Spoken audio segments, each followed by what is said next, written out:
हाय दोस्तों, स्वागत है आपका अपने YouTube channel boost your brain with Dheeraj Shukla. दोस्तों, निश्चित ही आप अपनी परीक्षा के लिए अच्छी प्रिपरेशन कर रहे होंगे, अच्छी तैयारी कर रहे होंगे, क्योंकि एग्जाम का दिन अब ज्यादा नहीं रह गया है। बीच में हमारा एक बड़ा ही फेवरेट फेस्टिवल होली आने वाला है, जिसपे आप निश्चित ही इंजॉय करेंगे, थोड़ा टाइम स्पेंड करेंगे। तो अभी आप होली के पहले बचने वाले समय में अपनी पढ़ाई की घंटे को थोड़ा और बढ़ा लीजिए, ताकि आप होली पे थोड़ा रिलैक्स होकर अपने त्योहार को एंजॉय कर सके। तो दोस्तों, आज की इस क्लास में मैं लेकर के आया हूं आपके लिए सोशल का चैप्टर नेशनलिज्म इन इंडिया, जिसके दो पार्ट मैंने ऑलरेडी आप सबके बीच पढ़ा चुका हूं। आज मैं उसका तीसरा पार्ट आपके बीच लेकर के आया हूं। दोस्तों, इस चैप्टर में हमने अभी तक जो पढ़ रखा है उनमें से इंपॉर्टेंट टॉपिक है, जैसे कि impact of first world war on India, यानी कि पहले विश्व युद्ध का भारत पे क्या असर पड़ा। यानी कि आपने देखा होगा ओटोमन एम्पायर, ब्रिटेन ने हमारे इंडिया को भी थोड़ा प्रभावित किया था, तो उस फर्स्ट वर्ल्ड वॉर का भारत पे क्या असर पड़ा। अगला पॉइंट, द आइडिया ऑफ सत्याग्रह, सत्याग्रह का आइडिया क्या था और किस तरह से गांधी जी ने इसे इंप्लीमेंट किया हमारे लोगों पर, और किस तरह से हमने सत्याग्रह को फॉलो किया। अगला पॉइंट, रॉलेट एक्ट, जिसको मैंने पढ़ा रखा है। जलियांवाला बाग, बड़ा ही निर्मम कांड जो अंग्रेजों ने हमारे ऊपर किया, हमको मारा, हमारे भारतीयों को परेशान किया, ऐसा कांड। साथ ही साथ खिलाफत मूवमेंट, जिनमें हम लोगों ने, हिंदू और मुस्लिमों ने मिलकर के खिलाफत किया, अंग्रेजों का बाइकआउट किया। साथ ही साथ नॉन कोऑपरेशन मूवमेंट, और ये मूवमेंट किस तरह से टाउन ही नहीं बल्कि कंट्री साइड में पूरी तरह से फैल गया। ये सारे पॉइंट्स मैंने आप लोगों को पढ़ा रखे हैं और निश्चित ही आप लोगों को समझ में भी आया होगा। तो दोस्तों, ज्यादा परेशान होने की जरूरत नहीं है। अगर जो बच्चा आज पहली बार हमारे क्लास में आ रहा है, वो नीचे डिस्क्रिप्शन में लिंक पे जाकर के इस चैप्टर के दोनों पार्ट्स को पढ़ सकता है। और मैं चाहूंगा कि अगर आप इस पार्ट में हो तो पहले उन पार्ट्स को पढ़ करके यहाँ आए, क्योंकि अगर आप ऐसा करते हैं तो आप सीरीज में पूरा चीज पढ़ेंगे और कहीं ना कहीं फिर आपको ज्यादा मजा आएगा इस चैप्टर में, ज्यादा आपको कॉन्फिडेंस बिल्डअप होगा इस चैप्टर में। तो दोस्तों, आज के इस पार्ट में हम पढ़ने वाले हैं अगले पार्ट, जिसमें हम इस चैप्टर के बेहतरीन पॉइंट्स, साइमन कमीशन के बारे में पढ़ेंगे, और साथ ही साथ बहुत ही जबरदस्त टॉपिक को हम इस चैप्टर में पढ़ते हुए दिखाई पड़ेंगे। आज हम पढ़ेंगे यहाँ स्वराज पार्टी। आखिर ये स्वराज पार्टी थी क्या? स्वराज पार्टी ने क्या किया? स्वराज पार्टी ने किस तरह से अंग्रेजों का अपोज किया, या इनका एम्बिशन क्या था, इनका लक्ष्य क्या था, ये किस तरह से अंग्रेजों का अपोज करना चाहते थे? तो ध्यान दीजिएगा, स्वराज पार्टी को फॉर्म किसने किया था, किसने बनाया था? तो उसमें प्रमुख नाम है CR दास एंड मोतीलाल नेहरू जी। यानी कि मोतीलाल नेहरू जी ने और CR दास जी ने स्वराज पार्टी बनाया। स्वराज पार्टी इनका बनाने का मकसद था, आपको याद होगा कि गांधी जी ने नॉन कोऑपरेशन मूवमेंट के तहत ये कहा था कि हम बायकॉट करेंगे हर वो चीजों का जो अंग्रेजों ने हमें प्रोवाइड किया है, यहां तक कि काउंसिल पॉलिटिक्स का भी हम बाइकआउट करेंगे। लेकिन कांग्रेस के अंदर कुछ ऐसे लोग थे जिनका पॉइंट ऑफ व्यू थोड़ा गांधी जी से अलग था। ये चाहते थे कि अंग्रेजों का अपोज करने का तरीका बाइकआउट करना नहीं होगा, बल्कि उनके सिस्टम में रह करके उनका अपोज करना होगा। तो आप समझ सकते हैं कि CR दास जी और मोतीलाल नेहरू जी भी कहीं ना कहीं अपने जगह पे सही थे, क्योंकि इनका मानना था कि अंग्रेज से दूरी बढ़ाकर अपोज करने से बेहतर है कि अंग्रेज के साथ रह करके अंग्रेज के पॉलिटिक्स को समझते हुए, और जहां वो गलत कर रहे हैं वहां उनका अपोज किया जाए। जैसा कि आज भी हमारे पार्लियामेंट में होता है, रूलिंग पार्टी होती है, अपोजिशन होती है। रूलिंग पार्टी के हर एक गलत काम को अपोजिशन क्या करती है? अपोज करती है। तो मोतीलाल नेहरू जी का और CR दास जी का यही मानना था कि कहीं ना कहीं हमें क्या करना है, ब्रिटिशर्स का अपोज करना है, उनके गलत कामों पर, उनके गलत रवैये पे हम कड़ा रुख अपनाएंगे और उनका निरंतर अपोज करेंगे। तो जहां दोस्तों इन बड़े नेताओं का, मोतीलाल नेहरू जी का, CR दास का मांग ये था, तो वहीं हमारे कुछ युवा नेता थे, जैसे कि पंडित जवाहरलाल नेहरू एंड सुभाष चंद्र बोस, जो यंगर लीडर थे उस टाइम। उनका डिमांड क्या था कि कहीं ना कहीं हमें फुल इंडिपेंडेंस यानी पूरी आजादी मिले। हम कब तक अंग्रेजों के फेंकी हुई रोटियां खाते रहेंगे, कब तक उनके दबाव में रहेंगे? कहीं ना कहीं अब समय आ गया है यूनिटी करने का, अपोज करने का, मास एजिटेशन को बढ़ाने का, विरोध करने का, उग्र होने का, और पूर्ण आजादी की मांग करने का, और पूर्ण आजादी को हासिल करने का। तो दोस्तों, आप समझ सकते हैं, ये युवा थे, सब जानते हैं कि जिस ओर जवानी चलती है उस ओर जमाना चलता है। तो ये जो एंगर्स लीडर थे, पंडित जवाहरलाल नेहरू, सुभाष चंद्र बोस, इनका मानना था कि अब कहीं ना कहीं हमें पूर्ण स्वराज चाहिए, अंग्रेजों से छुटकारा चाहिए, कब तक हम गुलामी करेंगे इनकी, कब तक हम इनकी चाटुकारिता करते रहेंगे। दोस्तों कहीं ना कहीं अब जो था ब्रिटिशर्स के खिलाफ हमारे अंदर, हमारे दिलों में गुस्सा, हमारे दिलों में नफरत, हमारे दिलों में उनको यहां से भगाने का जो भावना था वो काफी तेजी से लोगों के अंदर बढ़ रहा था, क्योंकि अब कहीं ना कहीं कई तरह के नेता हमें सपोर्ट करने आ गए थे। महात्मा गांधी जी प्रमुख थे, उनमें से मोतीलाल नेहरू जी, CR दास जी, पंडित जवाहरलाल नेहरू और सुभाष चंद्र बोस जैसी युवा नेता भी हमारे साथ आ चुके थे।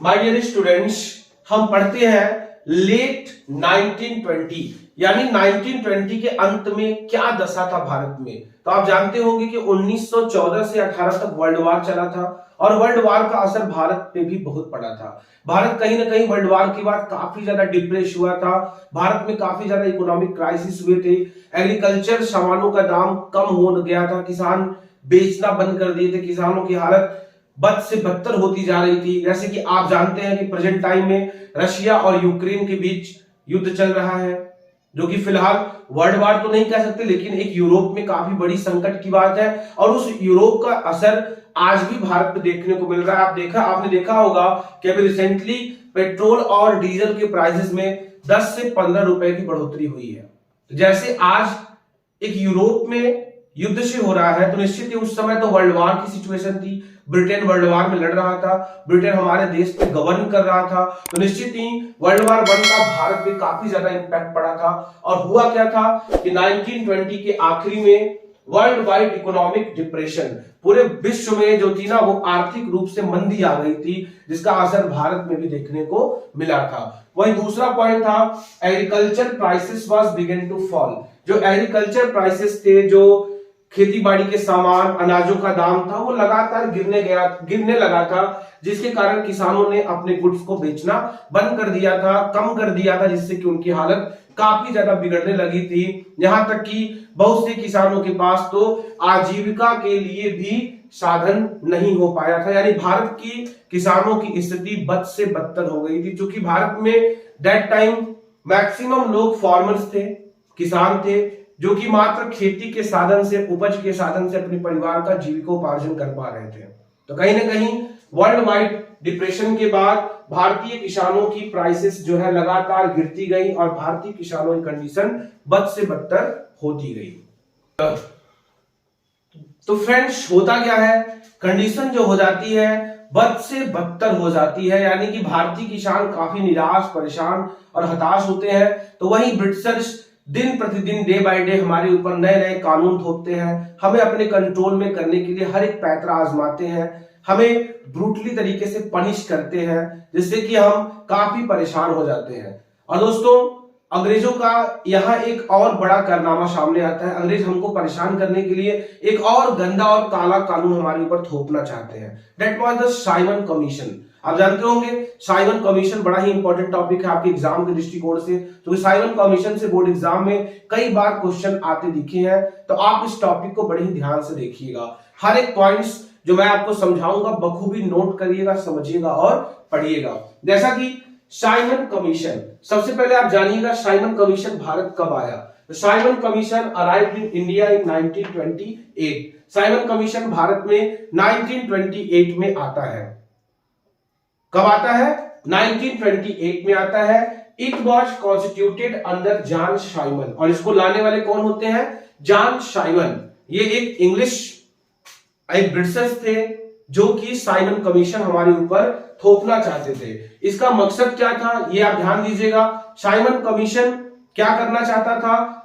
Review the functioning of the constitutional system in India and suggest changes in the system. यानी ये भारत के सिस्टम को अपने कंट्रोल में करना चाहता था, यानी जब चाहे ये भारतीय कानून, भारतीय सिस्टम को अपने हिसाब से बदल सके, अपने हिसाब से बना सके।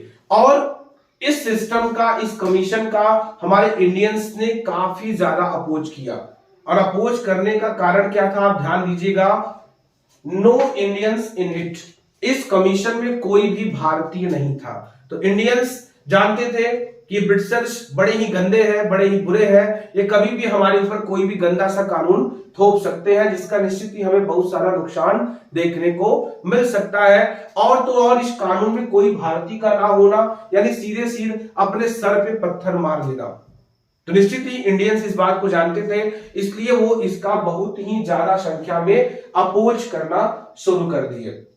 जैसे कि people greeted with the black flags and the slogan Simon go back. जब भारत में साइमन आते हैं तो लोग क्या करते हैं, अपोज करना शुरू कर देते हैं, उनको काला झंडा दिखाना शुरू करते हैं, साथ साथ उनके लिए एक साथ एक सुर में स्लोगन गाते हैं, Simon go back, Simon go back, Simon वापस जाओ, साइमन वापस जाओ। ऐसे नारों से भारत में गूंज उठता है साइमन का ये स्वागत, कह लीजिए या कह लीजिए साइमन की इतनी बड़ी बेइज्जती भारत में किया, हम इंडियंस ने मिलकर के किया। और इस आंदोलन का सबसे खास बात था, मैं आपको बता दूं कि इसमें कांग्रेस एंड मुस्लिम लीग दोनों ही पार्टियों ने पार्टिसिपेट किया था, यानी भारत की सभी पार्टियों ने इस आंदोलन में हिस्सा लिया था, जिनमें दो पार्टी ऑल इंडियन कांग्रेस और साथ ही साथ मुस्लिम लीग ने मिल करके पार्टिसिपेट किया था। यानी आप कह सकते हैं कि हिंदू मुस्लिम ने मिल करके इस कमीशन का अपोज। ध्यान दीजिएगा कि जब इंडियंस साइमन का अपोज करते हैं, उन्हें काले झंडे दिखाते हैं, गो बैक का नारा लगाते हैं, तो ब्रिटिशर्स जो है गुस्से में आकर के मास को, भीड़ को शांत कराने के लिए उनको पीटना शुरू करते हैं, जिसमें कि लाहौर में हमारे बड़े ही बेहतरीन नेता जिन्हें पंजाब केसरी से नवाजा गया था, जो कि गरम दल के बहुत ही प्रमुख नेता थे, लाल बाल पाल जानते होंगे, उनमें लाल के नाम से फेमस थे लाला लाजपत राय। ब्रिटिशर्स इनकी बहुत ही जबरदस्त पिटाई करते हैं, जिस पिटाई से इनकी मौत हो जाती है। इन्होंने पिटाई के बाद अंग्रेजों के लिए एक बड़ा ही जबरदस्त डायलॉग दिया था, ध्यान से सुनिएगा आप। इन्होंने क्या कहा था कि ध्यान दीजिएगा आप, कि मेरे ऊपर बरसाई गई हर एक लाठियां जो है अंग्रेजों के ताबूत की कील साबित होगी। यानी कि इन्होंने कहा था कि अंग्रेजों का अब अंतिम समय आने वाला है, और जब अंतिम समय आता है तो आदमी कहां जाता है, ताबूत में जाता है। तो ये एक ताबूत साबित होगा, ताबूत में कील साबित होगी हर एक लाठी जो अंग्रेजों ने मेरे ऊपर बरसाई है। तो यहां पे आप देखिएगा कि ब्रिटिशर्स कितने ज्यादा वायलेंट हो जाते हैं, कितने ज्यादा अत्याचारी हो जाते हैं, लाला लाजपत राय की मौत हो जाती है। तो निश्चित ही हमारे लिए एक बहुत ही बुरा खबर रहता है, क्योंकि हमारे माने जाने नेता लाला लाजपत राय जिनकी मौत हो जाती है इनकी पिटाई के कारण। तो दोस्तों, अब मैं आपको आगे ले जाना चाहूंगा, आपको आगे बताना चाहूंगा। इस चैप्टर में एक और ही बेहद इंपॉर्टेंट टॉपिक है, मैं उसको आपके बीच रखना चाहूंगा। होता क्या है कि अंग्रेजों ने हम पे अपना शिकंजा कसने के लिए हम पे हर तरह का टैक्स लगा दिया, यहां तक कि नमक पे भी टैक्स लगा दिया, यानी हमें कहीं ना कहीं नमक पर भी टैक्स देना पड़ता था। तो गांधी जी को लगा कि क्यों ना हम इस नमक कानून को इरविन से रिक्वेस्ट करा के, उस समय वायसराय कौन थे, इरविन थे, इरविन से रिक्वेस्ट करा के नमक कानून को खत्म करा के हिंदुओं और मुस्लिमों को एक कर सके, राष्ट्र को एक कर सके। तो उन्होंने क्या किया, इस संदर्भ में 31 जनवरी 1930 को महात्मा गांधी ने एक लेटर भेजा वायसराय इरविन को, विच क्लेम 11 डिमांड, जिनमें गांधी जी ने 11 डिमांड रखी। किनसे रखी, उस समय के भारत के वायसराय लॉर्ड इरविन से 11 डिमांड गांधी जी ने रखा। लेकिन होता क्या है, one of these 11 demands was to abolish salt law.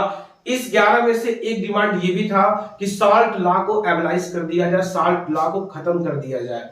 But Irwin was not ready to talk upon the demands. लेकिन इरविन इन डिमांडों पे बात करने की कतई मूड पे नहीं था, वो किसी भी तरह का भारत वालों को छूट या ढिलाई नहीं देना चाहता था। फिर गांधी जी क्या करते हैं, to decide to launch the civil disobedience movement. Gandhi ji सोचते हैं कि अगर आप नहीं मानते हो तो कहीं ना कहीं हमें क्या करना होगा, सिविल डिसओबीडियंस मूवमेंट लॉन्च करना होगा और नमक कानून तोड़ना होगा। अगर आप नहीं तोड़ते हो तो हमें नमक कानून तोड़ना होगा और भारतवासियों को कम से कम नमक के कर से तो मुक्त कराना ही होगा। प्यारे स्टूडेंट्स, मैं आपको बता दूं कि जब गांधी जी के पत्र का इरविन ने कोई भी सकारात्मक जवाब नहीं दिया, गांधी जी की किसी भी डिमांड को वो नहीं माने, सरासर ठुकरा दिए, तो गांधी जी मजबूर हो जाते हैं एक मूवमेंट लॉन्च करने के लिए, that was the civil disobedience movement. अब इस मूवमेंट में गांधी जी करते क्या है, गांधी जी क्या करते हैं, सबसे पहले वो एब्लाइज करना चाहते हैं सॉल्ट लॉ को, नमक कानून को, जो हमारे ऊपर बहुत ही बुरी तरह से थोपा गया था। गांधी जी क्या करते हैं, Gandhi ji started a salt march from Sabarmati Ashram with his 78 followers on 12 March 1930 from डांडी। गांधी जी अपने आश्रम साबरमती आश्रम गुजरात से अपने 78 फॉलोअर के साथ दांडी के लिए निकल लेते हैं। दांडी आप जानते हैं गुजरात का एक कोस्टल प्लेस है, एक समुद्री एरिया है जहां पर नमक बनाने का एक प्रावधान, एक प्रोसेस हो सकता है। गांधी जी अपने सभी फॉलोअर्स के साथ इस जगह पे निकल जाते हैं।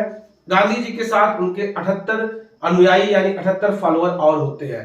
धीरे धीरे इन फॉलोअर्स की संख्या बढ़ती जाती है और गांधी जी के साथ एक बहुत बड़ा समुदाय हो जाता है, जिसे अंग्रेज कंट्रोल तो करना चाहते थे लेकिन इतने बड़े लोगों को कंट्रोल कर पाना शायद उनके बस की बात नहीं थी। अंग्रेज रुक जाते हैं और गांधी जी अपने सभी फॉलोअर्स के साथ दांडी पहुंचते हैं 6 अप्रैल को, और वहां वो करते क्या है, समुद्र से नमक को बनाते हैं और नमक बना करके नमक को चखते हैं, नमक का स्वाद लेते हैं और इस तरह से वो ब्रेक करते हैं सॉल्ट लॉ को, नमक कानून को।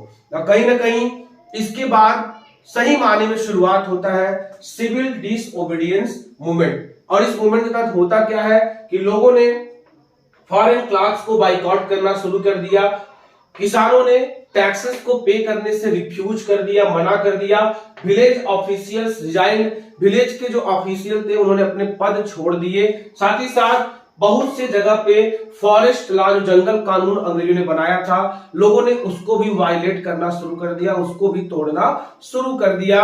एक बहुत बड़े संख्या में अब जो है लोगों ने अंग्रेजों का विरोध करना शुरू कर दिया। इस मूवमेंट होता क्या है माय डियर स्टूडेंट, अंग्रेज इस बात से बहुत नाराज हो जाते हैं, बहुत खफा हो जाते हैं और वो क्या करते हैं, शांतिपूर्ण आंदोलन कर रहे भीड़ पर लाठीचार्ज कर देते हैं, उन पे अटैक करना शुरू करते हैं, जिसमें उन्होंने ब्रूटली तरीके से औरतों बच्चों को पीटना शुरू कर दिया और इस झड़प में क्या होते हैं, बहुत से लोग घायल हो जाते हैं। और उसके बाद अंग्रेज क्या करते हैं, तमाम बड़े लीडरों को इंक्लूडिंग गांधी जी को जेल में डाल देते हैं बिना किसी ठोस कारण के। नहीं, यानी कि वो कहीं ना कहीं से इन आंदोलन को दबाना चाहते थे, इन आंदोलनकारियों को कंट्रोल में करना चाहते थे।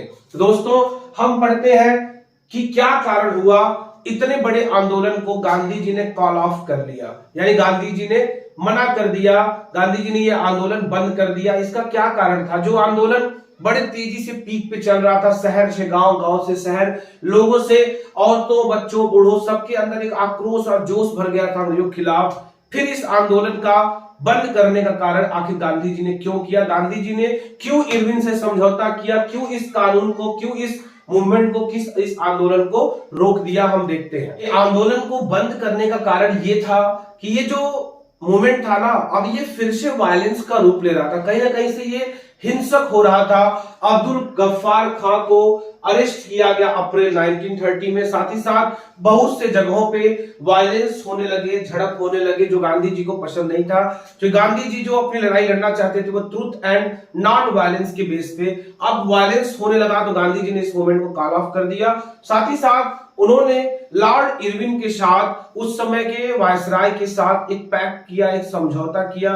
That pact was known as Gandhi Irwin pact. अरे गांधी इरविन पैक्ट क्या था, इस पैक्ट में कौन सी बातें थी जो होनी चाहिए थी पर हुई नहीं, और कौन सी बातें हुई जो हमारे इंडियंस के लिए उतनी बेहतर नहीं थी। अगर आप कहिएगा तो मैं आपके लिए एक अलग से वीडियो प्रोवाइड कर दूंगा जिसमें आप जाके गांधी इरविन पैक्ट को समझ सकते हैं। आखिर क्यों गांधी इरविन पैक्ट में भगत सिंह की फांसी नहीं रुकी, आखिर क्यों असक्षम हुए हमारे गांधी जी। ये सारी बातों को अगर आपको जानना होगा तो आप कमेंट सेक्शन में हमसे कहिएगा, हम निश्चित ही आपके लिए एक वीडियो प्रोवाइड करेंगे जहां से आप हर एक बात को बिल्कुल परफेक्ट तरीके से जान पाओगे। दोस्तों आज की क्लास में सिर्फ इतना ही जिसे आपने पढ़ा समझा और बेहतर तरीके से समझा। मैंने समझाने का बेहतरीन कोशिश किया है, निश्चित ही आप सबको मजा आया होगा। फिर भी अगर कोई प्रॉब्लम होती है तो कमेंट सेक्शन में आप जाइएगा और अपनी प्रॉब्लम्स को शेयर करिएगा, निश्चित मैं उसको दूर करने का हर एक संभव प्रयास करूंगा। दोस्तों अब मैं इस चैप्टर का अगला वीडियो बहुत जल्द आपके बीच में लेकर के आने वाला हूं। संभवतः वो वीडियो आपको कल या परसों मिल जाएगा, आप उसको भी ध्यान दीजिएगा। वो हमारी इस चैप्टर का आखिरी वीडियो होगा जिसमें हम चर्चा करेंगे इन महत्वपूर्ण टॉपिक पे, जैसे कि सिविल डिस मूवमेंट को फिर से क्यों लॉन्च किया गया, साथ ही साथ लिमिट ऑफ सिविल डिसओबीडियंस, साथ ही साथ दलित लीडरों का खड़ा होना, B.R. अम्बेडकर का आगे आना, अपने SC ST के लिए लड़ना, साथ ही साथ हिंदू मुस्लिम क्लैश, हिंदू और मुस्लिम में विवाद क्यों हो जाता है, साथ ही साथ difference between Hindu Mahasabha and Muslim League, इन दोनों में क्या अंतर हुआ, और सबसे इंपॉर्टेंट पॉइंट हमारा कंक्लूजन। आखिर आपने इस वीडियो में, इस चैप्टर में आपने क्या निष्कर्ष निकाला, क्या सीख मिली, आपको क्या जानने को मिला, क्या समझने को मिला, हमारे इस चैप्टर के सबसे लास्ट पॉइंट पे होगा। तो निश्चित ही आपके लिए बहुत ही अच्छा होने वाला है। आप हमारे इस channel boost your brain with Dheeraj Shukla को अपना प्यार देते रहिए, अपने चाहने वाले को हमारा चैनल सब्सक्राइब करते रहिए, कराते रहिए, अपना प्यार देते रहिए। आप सभी का हमारे इस चैनल पर बहुत बहुत धन्यवाद।